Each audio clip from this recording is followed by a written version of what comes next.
Чувашия Республикасы Батыр районы Озынкуак авылына килеп кергәндә үк, без аның бизәкләп язылган атамасына игътибар иткән идек.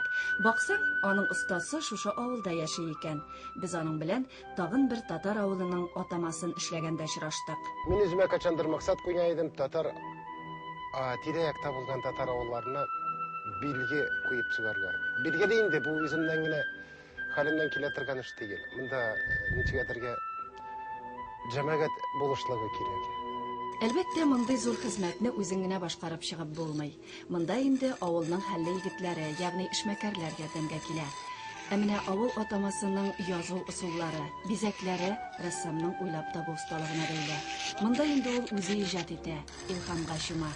Ходай биргән сәләтен халкына хезмәт итүгә юнәлтә. Бизисе килә, все-таки күтәрәсе килә татар авылларын. Аерылып торсын, гелт итеп торсын. Безнең бит халкыбыз матур. Үз кыйбласын, юлын тапкан кешеләр белән очрашу бик рәхәт. Озынкуак авылындагы сәфәребездә без тагын бер матур күренешкә сөенеп йөрдек. Ул ата-баба нигезен саклау, берничә буынның бергә гомер кичерүе. Мәсәлән, Валиуллиннар гаиләсе.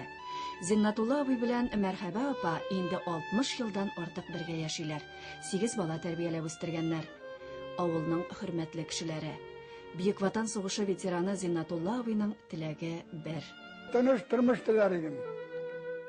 Тыныч тормыш. Яхшы гына дружный эшләүләрен. Мин бу авылда күп нәрсәләр эшләгән. Рядовой трактористан алып, бригадир эшләгән. Председателем колхоза эшләгән ничәмә еллар.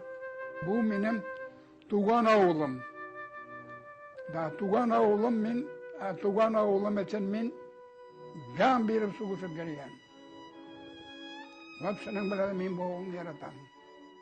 Валиуллиннар нәселе авылда умартачы һөнәре белән танылган. Инде 3 буын шушы эшне дәвам итә икән.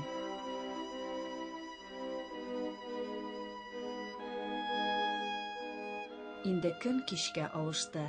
Балкортлары ояларына кайтып, кабат иртәнге таңга кадәр тынып торалар. Табигать ана балаларына ял бирә. Моңа һәммәбез буйсына. Иртәгә яңа көн туачак. Ул нинди булыр икән?